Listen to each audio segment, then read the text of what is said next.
بسم اللہ الرحمن الرحیم قل اعوذ برب الفلق، تم فرماؤ میں صبح کے رب کی پناہ لیتا ہوں۔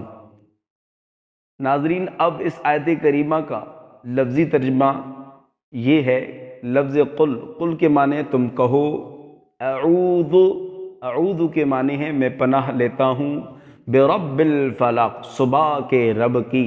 الفلق صبح کو کہتے ہیں، رب یہ اللہ تعالیٰ کی صفت ہے، با کے معنی کی، برب الفلق صبح کے رب کی۔ ناظرین، اب اس آیت کریمہ میں غور کریں، حکم کیا ہوا کہ صبح کے رب کی پناہ لیتا ہوں برب الفلق۔ یہ جو صبح کے رب کی ہونا ہے یہ وصف ہے رب تعالیٰ کا، اس لیے کہ جب اللہ تعالیٰ صبح کو پیدا کرتا ہے تو جب صبح طلوع ہوتا ہے تو رات کی اندھیری دور ہو جاتی ہے، رات کی تاریکی دور ہو جاتی ہے۔ اسی طرح جب آدمی رات کے اندھیرے میں ہوتا ہے، رات کی تاریکی میں ہوتا ہے تو وہ صبح کے طلوع کا منتظر ہوتا ہے۔ یا آدمی جب غم میں مبتلا ہو جائے، کسی پریشانی میں مبتلا ہو جائے، کسی تکلیف میں مبتلا ہو جائے تو وہ جو ہے اس غم سے نجات کا منتظر ہوتا ہے کہ مجھے اس غم سے نجات دے دیا جائے۔ وہ رب کی پناہ لینا چاہتا ہے، رب تعالیٰ سے وہ رحمت مانگ رہا ہوتا ہے۔ تو گویا کہ اس آیت کریمہ میں رب تعالیٰ نے ارشاد فرمایا کہ قل اعوذ برب الفلق، حبیب آپ فرما دیجئے کہ میں صبح کے رب کی پناہ لیتا ہوں۔ تو گویا کہ پھر اللہ تعالیٰ اس کو پناہ عطا فرمائے گا جو رب سے پناہ مانگتا ہے، اور اللہ تعالیٰ اس کو غم سے، پریشانی سے نجات دے دے گا جو رب سے نجات طلب کر رہا ہوتا ہے۔ من شر ما خلق، اس کی تمام مخلوق کے شر سے۔ ناظرین، اب اس آیت کریمہ کا جو لفظی ترجمہ ہے اس پہ غور کریں۔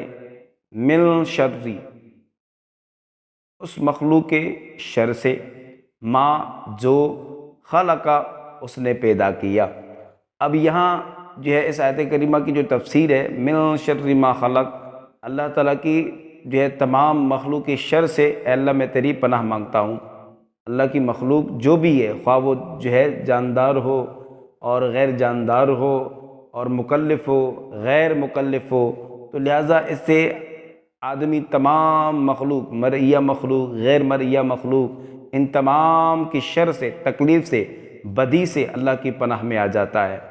اور بعض مفسرین کرام نے لکھا ہے کہ من شر ما خلق سے مراد مخلوق میں سب سے بدترین شیطان مراد ہے۔ گویا کہ آدمی شیطان کی شر سے جو ہے پناہ لیتا ہے اور اللہ تعالیٰ اس کو شیطان کی شر سے جو ہے محفوظ فرما دیتا ہے، حفاظت عطا فرماتا ہے۔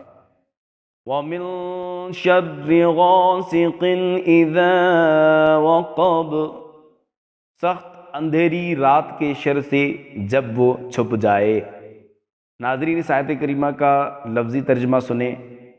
من شر غاسق یعنی سخت اندھیری رات کے شر سے۔ یہاں غاسق کے معنی سخت اندھیری رات کے ہیں، اور شر کے معنی بدی چیز، بری چیز، من کے معنی سے۔ اذا وقب، اذا کے معنی جب، وقب وہ چھپ جائے۔ اب اس آیت کریمہ کے اندر جو فقہاء کرام نے اس کی تفسیر بیان کی ہے وہ یہ ہے کہ اس سے مراد غیر مرئیہ مخلوق بھی ہے اور مرئیہ مخلوق بھی ہے۔ انسان کے شر کا بھی ہمیں خوف ہوتا ہے اور شیاطین کے شر کا بھی ہمیں رات کے وقت جو ہے خوف ہوتا ہے۔ تو گویا کہ آدمی رب تعالیٰ کی پناہ لیتا ہے مرئیہ اور غیر مرئیہ مخلوق کی شر سے رات کی تاریکی میں، جن سے زیادہ ڈر لگتا ہے۔ اسی طرح ام المومنین حضرت سیدہ عائشہ رضی اللہ تعالیٰ سے مروی ہے، آقا علیہ السلام نے چاند کی طرف نظر کر کے ان سے فرمایا کہ اے عائشہ رضی اللہ تعالیٰ عنہا، اس کے شر سے اللہ تعالیٰ کی پناہ، یہ جب ڈوب جائے تو اندھیرا ہو جاتا ہے۔ یعنی اس کے شر سے اللہ تعالیٰ کی پناہ، یہ چاند جب ڈوب جائے اور اندھیرا ہو جاتا ہے۔ اب اس سے مراد مفسرین کرام نے یہ بیان کیا کہ مہینے کی آخری جو راتیں ہوتی ہیں، جب چاند چھپ جاتا ہے تو جادو کے وہ عمل جو بیمار کرنے کے لیے اسی وقت میں یہ عمل کیے جاتے ہیں۔ اور آقا علیہ السلام کی یہ جو ہے عادت کریمہ تھی کہ جب بھی کوئی جو ہے بچہ بیمار ہوتا تو آقا علیہ الصلوۃ والسلام معوذتین یعنی آقا علیہ السلام سورہ فلق سورہ ناس ان پر تلاوت فرماتے اور جو ہے ان پر دم فرماتے اور پھر وہ صحت یاب ہو جاتے۔ ناظرین، اب ہمارے سبق کے اندر وہ الفاظ جو ہمارے روزمرہ کی گفتگو میں استعمال ہوتے ہیں وہ ہم آپ کو آسانی کے لیے بتائیں گے۔ عربی کے ورڈز یہاں ہے قل اعوذ برب الفلق۔ لفظ اعوذ اس کے معنی آپ کو پتہ ہے کہ ہم جو ہے پناہ کے معنی میں استعمال کرتے ہیں۔ برب الفلق، رب اللہ تعالیٰ کی صفت ہے پالنے والا۔ الفلق، الفلق پر ذرا غور کریں کہ بعض اوقات یہ ہمارے جو ہے ناموں میں استعمال ہوتے ہیں۔ تو الفلق بیسیکلی صبح کے وقت کو کہتے ہیں، صبح کو کہتے ہیں۔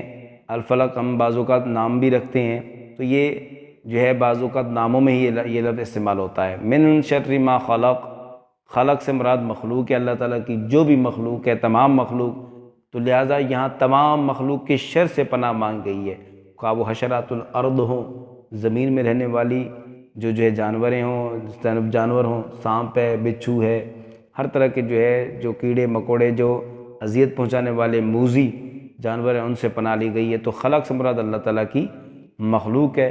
ومن شر غاسق اذا وقب، غاسق کا لفظ بھی بعض اوقات ہمارے اردو میں جو قدیم اردو ہوتی ہے اس میں استعمال کیا گیا ہے۔ تو غاسق جو ہے بعض اوقات علامہ اقبال کے اشعار میں بھی یہ لفظ ذکر کیا گیا ہے۔ تو غاسق سخت اندھیرے کی رات کو کہتے ہیں۔